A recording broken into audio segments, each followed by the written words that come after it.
morning from Khmelnytsky. It is cold and windy. We've been under air raid alarms here. They can see the bus is loaded, the trailer's loaded. We'll meet our other guys. I'm coming. Are you ready? Yes, I'm ready. I've got everything loaded right here. All the camera gear, all the survival gear, all the clothing. I'm wearing my tennis shoes right now, but the Under Armour side zip combats are ready, and we're gonna meet our other van at the gas station, and away we go. Welcome, here we go, day 211. For our destination point tonight, we've got about 9 hours plus of driving time, and we've made it 3 kilometers.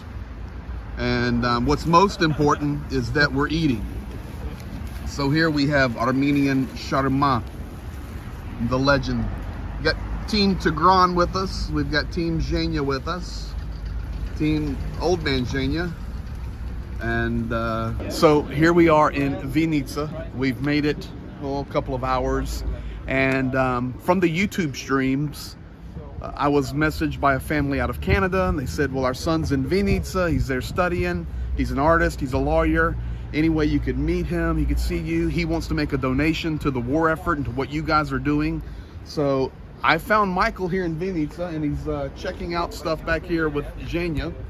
And we're just showing him all the stuff's taken. I think he's pretty impressed. So now he's trying to get information back to more Canadians, because there are a lot of Canadians who are looking for ways to support the war effort in Ukraine, but they don't know where.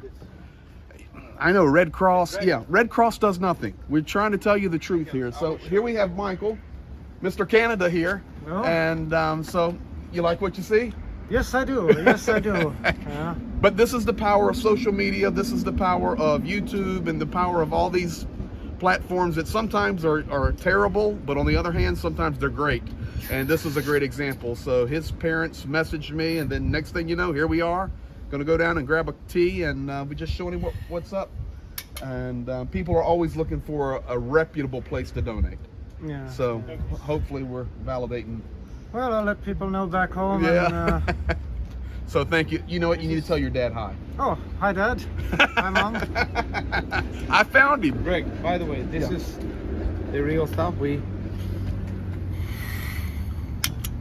Oh yeah. Can't even see it. Yes. But it's burning. It's burning. Beautiful. Let me try. Oh, yeah, I feel it. Save the fuel for the soldiers. Yeah, sure. Okay. Just wanted What's he doing? to demonstrate. You know that? Yep. Cutting wheels for repairing cars, then mechanic gloves, this kind, different kinds. Then let's go, I will show you the tactical gloves. Okay. Yep. This was specifically requested, especially by a This kind, unit they were requested, yeah. this down kind. in Slavyansk. Let's say, I will And show a couple. we are taking these to Slavyansk, among other places. Mm-hmm. Like this kind. Then Then we have the other kind.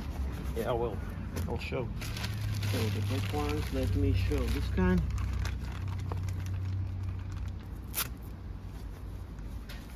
Yeah, these are great gloves right here. Tactical and ready to go. So these were specific requests. We were able to find them. The last thing we're picking up en route are the ponchos. Yeah. Yeah, and But lots we of have them. a lot of good other stuff. Yeah, we've got toys in there. Yes. Don't show all the toys.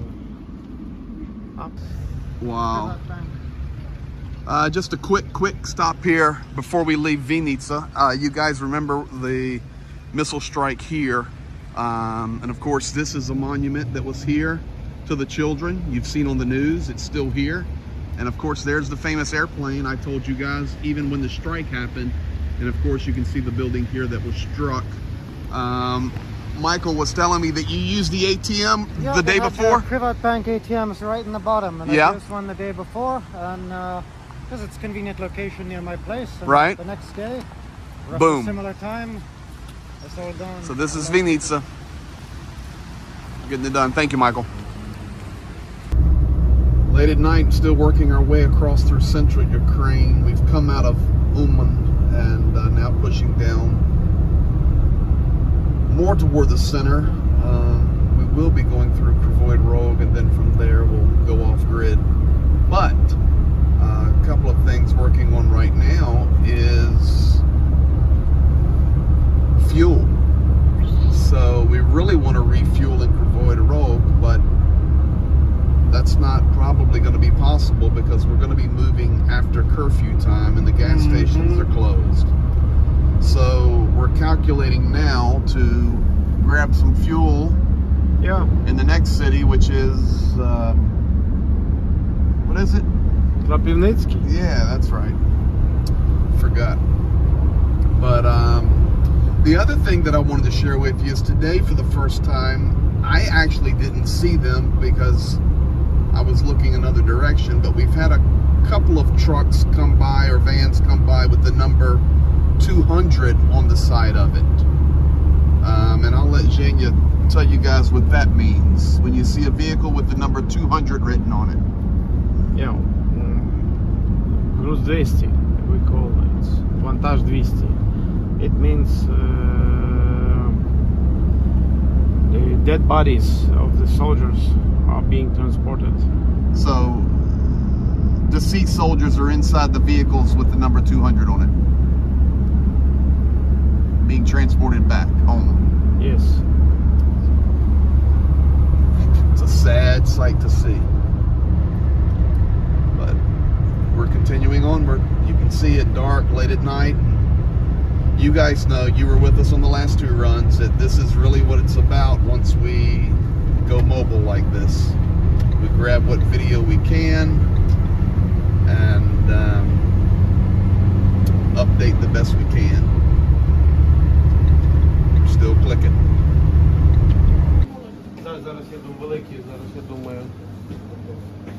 We made it in time to get some gas. Да, давайте. And last place open. The only thing we get to eat is a hot dog.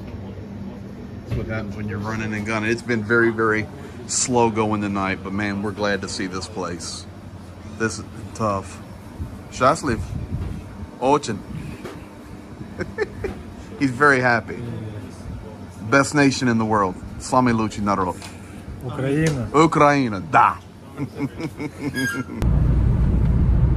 Quite a bit of news unfolding here very, very late at night. We're after curfew time, kind of on a straight stretch here, so I threw the light on for a second. And still moving, still driving. But a few things major have happened today. Number one, late tonight, President Zelenskyy called for a meeting with his top defensive leadership. Basically, the purpose of that was to discuss what is going on as far as the mobilization in Russia and the increase of drone activity and just different movements and what Ukraine's going to be doing to defend and counterattack. So that was a good meeting. Secondly, the Iranian drones that we told you a couple of nights are definitely here. They're not only definitely here, but they're pretty good. And there are many more here than was expected. Zhenya and I were just talking about it, and evidently they've been planning for this phase of the war, at least with these Iranian drones, for quite a while. With that said, some news coming out is that Israel is going to help defend Ukrainian territory against these Iranian drones, and who would better know how to defend against Iranian drones than the Israeli Defense Forces. So they are in the process of supplying anti-drone systems against these Iranian drones, and it's looking like they're trying to work a way where that they can supply them through Poland. So that's what's happening there. In addition to that, tonight, just a little while ago, President Zelenskyy made his evening address, and he made it in the Russian language. Is this a block post? Huh? No. I just see a red light flashing in front of me. Yes, it's okay. It's rail crossing. Rail crossing, okay. Yeah, rail crossing. Okay, just have to make sure, because we can't be videoing block posts. Yeah, we're good. So President Zelenskyy came out tonight and said, okay, tonight I'm making my evening address, which he always does in Ukrainian language. In fact, Zhenya, we're getting ready to head in here to President Zelensky's hometown of Kryvyi Rog. That's where he's from, and Kryvyi Rog has been quite the target here lately. But with that said, President Zelenskyy made his evening address tonight, not in Ukrainian. Of course, he always does it in Ukrainian, but he did it tonight in Russian.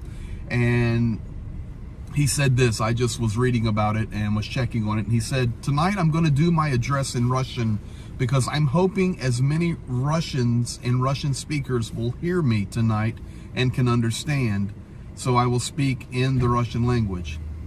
He says there's so much going on in the war, of course. It's heating up. Russia's making all these threats. We're defending. We're counterattacking. He says, but with the mobilization that is happening in Russia, let me just make it plain for you. If you sign up and come here, we will kill you. Number two, he said you have three options for those that will participate in the war against Ukraine and this aggression. He said, if you sign up and come here, we'll kill you. Number two, you guys really need to protest against this and overthrow your government from the inside. And third, we wrote earlier in the day how to properly surrender. So you can surrender, protest, or go home in a box. So he was very, very direct with that statement tonight and gave it in the Russian language. So it's pretty cool. Let me flip over here. You doing all right, bud? Hey, I'm doing great. Oh, look here, folks. Train going by in the nighttime.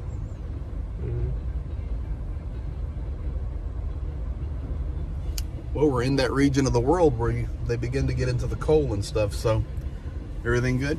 Yeah, perfect. How much further we got?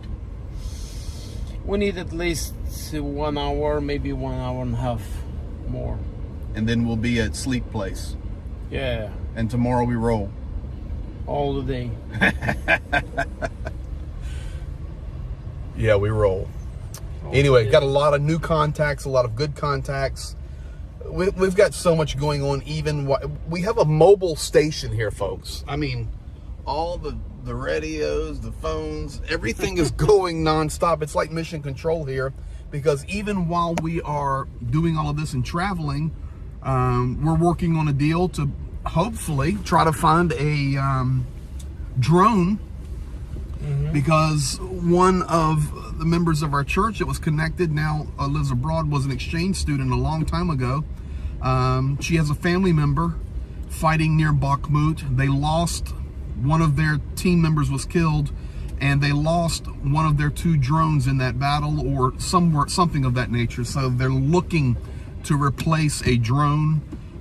We now know the specific type that they need, and yeah, these are civilian drones many times that these groups use.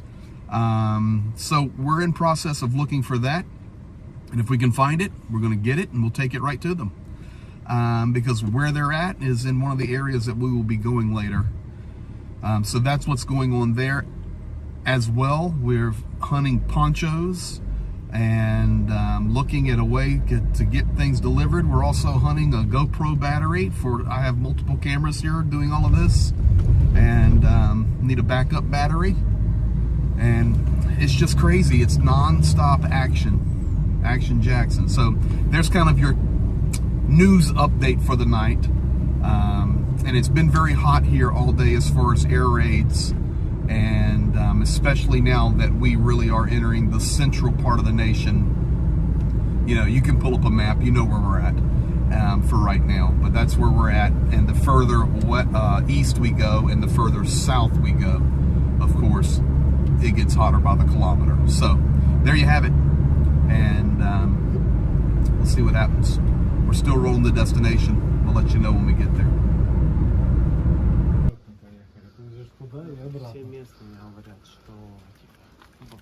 Well, we've arrived here in the Mykolaiv Oblast, and been about a 12-hour run. Got everybody yawning, and we're ready to shut it down for the night. It's been a good update for everybody today, and ready for some rest. Typical Ukrainian culture here arriving.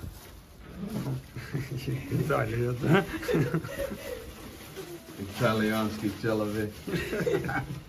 And yeah, middle of the night, and they're pulling out the food and raspberry juice, salad. What planet are we on, buddy? Hey, we're here, bud. You glad? Yeah. Yeah. Get a little medicine and be ready to roll in the morning.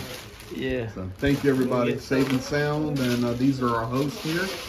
And you can see this beautiful Ukrainian farmhouse. And we are in the middle of nowhere. This is my friend.